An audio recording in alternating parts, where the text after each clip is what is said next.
Hey friends, and welcome back to yet some more Reddit stories about entitled people, insane people, and all that kind of stuff. So be sure to subscribe for more Reddit content, and we're getting right into it. Lady blocking restroom wants a tip. Yesterday was a beautiful sunny day, and I decided to take a walk on one of the longer, rougher horse trails in the national park near me. In the parking lot were a few horse trailers and horses and vehicles. I parked, and before heading out, decided I should use the restroom. Now, this facility is just a small 8x8 room with a chemical toilet, hand cleaner, and solar light, with a small 5x8 covered porch in front of the door that opens outward onto the porch. This is important. There was a woman on the porch playing a guitar and sort of swaying around, with her guitar case open on the porch nearby. Now, the porch is big enough for a couple of people to pass one another under normal circumstances, but this lady has her guitar case laid out and is playing and moving around in the remaining space, so she is making it difficult to move past her to the restroom door and to open it. I stood there for a while without stepping onto the porch, expecting that she might be blocking it for a reason or that she would acknowledge me and move. No such luck. She continued strumming, playing, and singing this little light of mine while I waited. I eventually made eye contact and pointed to the door while doing that dumb eyebrows raised thing. This did not even slow her down. When she finished the song, she looked at me and gestured to her guitar case. I said, "Are you blocking the restroom door for a reason?" She said, "I'm not blocking the door." I stepped on the porch, walked past her, almost brushing her, swung the door open, which she had to step back for, and went in. I came back out a minute or two later, still rubbing hand cleaner into my hands, and she said, "You listened to my song?" and again gestured to the case. I said, "I didn't want to listen to you then or now. I wanted to pee. You're in the way, and I hoped you'd realize that. No such luck." Then I went on my walk while she called after me, still saying, "I am not blocking the door." Yeah, it seems like instead of trying to get genuine tips from people that actually enjoy the music that she's playing, she's intentionally putting people in uncomfortable situations to try to guilt them into giving her money. Walked up on a domestic assault investigation. I'm a police officer, and the other day I was in a parking lot on a call talking to two guys, one of whom was a victim of a domestic assault, and she pointed a gun at the two of them, so two were victims. One guy has scraps and cuts all over his arms and face. Now, this wasn't the parking lot they lived in or even where it occurred. They got out of Dodge as soon as possible and found a random apartment to pull into nearby to give us a call.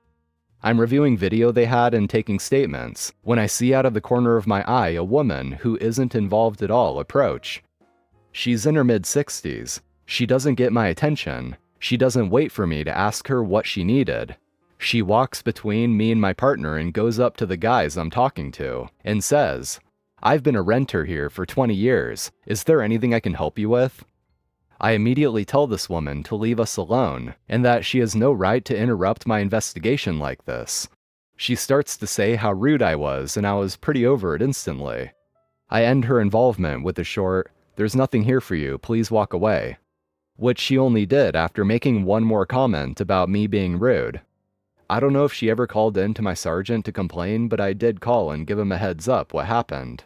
I keep going over this in my head and can't wrap my head around what would make her think she has the right to walk up to two cops clearly involved in something.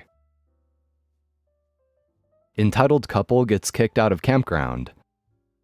My spouse and I are managing a United States Forest Service campground inside a national forest for the summer.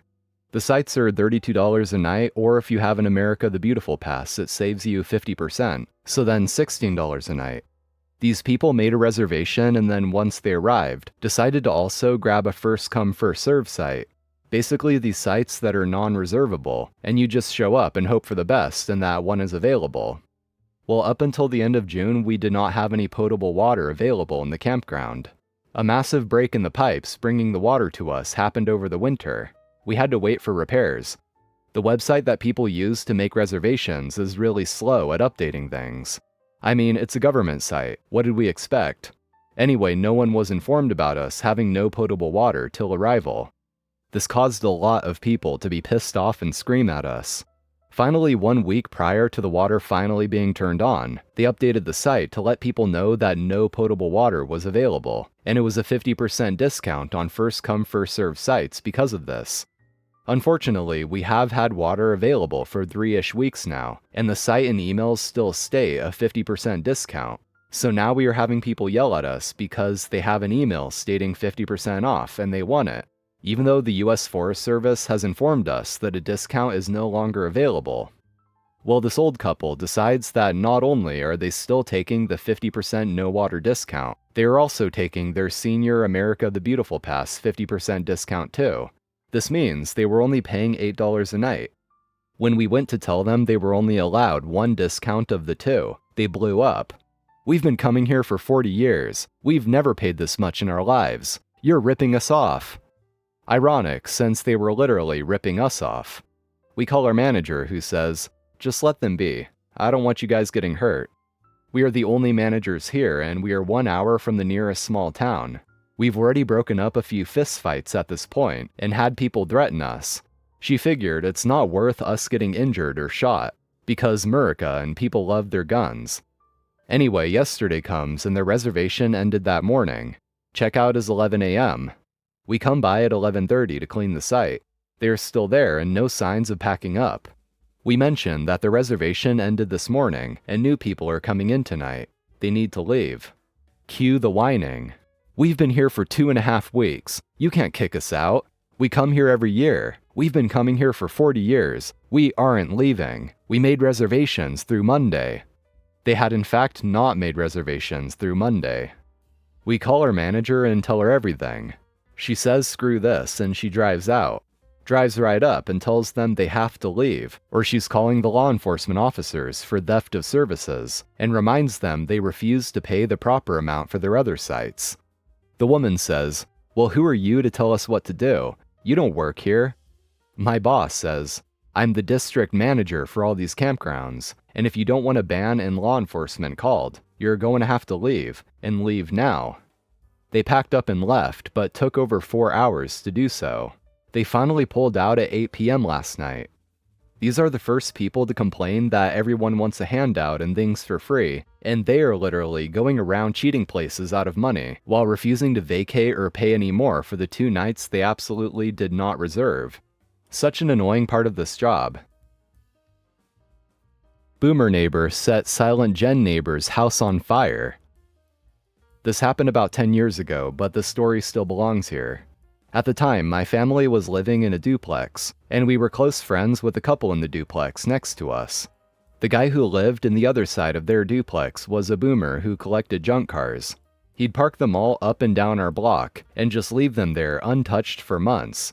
This meant the rest of us who lived on that block had no place to park our own cars at our own houses. Directly across the street from him was a silent generation retired couple who just wanted to live in their nice home in peace. They asked Boomer dozens of times to stop leaving multiple cars in front of their house, and Boomer refused. After all, his hoarding was supposed to be everyone else's problem, right? Eventually, the Silent Gen couple called the city, and the Boomer got a ticket on some of his junk cars. Life went on, and the Silent Gen couple went to Arizona for the winter. One night, I sat on the couch next to my son's dad and saw flames out of the corner of my eye. I said, "Are they grilling on their porch?" My son's dad and I looked closer and said, "No, their house is on fire." I called the police while my son's dad ran out and used the Silent Gen's neighbor's hose to start putting out the fire on their porch. By the time the fire department arrived, the fire was out. Someone had doused a glove in fuel, lit it, and thrown it on the porch. Only the porch was damaged by fire, but smoke did damage the inside of the house some too. The Silent Gen couple returned early to deal with damages, and gave us a card and gift as thanks for stopping the fire. We suspected the arsonist was the Boomer neighbor, but couldn't prove it. Months go by, and every couple weeks someone slashes more tires on Silent Gen neighbors' cars. No one sees who is doing this, but again, we all know who it is. With no eyewitnesses, the police can't do a thing. They had to replace about a dozen tires because of this. Then one night, we caught the Boomer in the act sneaking out his back door and around the side of the house to cross the street and slash more tires. We called the police right away and they came and arrested the Boomer. While he was in jail, the Silent Gen couple got a restraining order against the Boomer. He was no longer allowed within 1,000 feet of them, and since his house was closer than that, he had to move. But he couldn't come pack his house due to the restraining order, and had to have family do the moving for him. Never saw the guy again, and no one missed him either.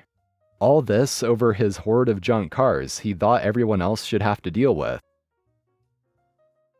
Willing to drive into oncoming traffic to block me making a right turn. Just happened today. I was leaving the Tucson, Arizona VA campus and pulled up next to a lady at a red light waiting to make a left turn. As I was making a right-hand turn, I pulled into the right lane and inched forward so I could see in front of their older green station wagon.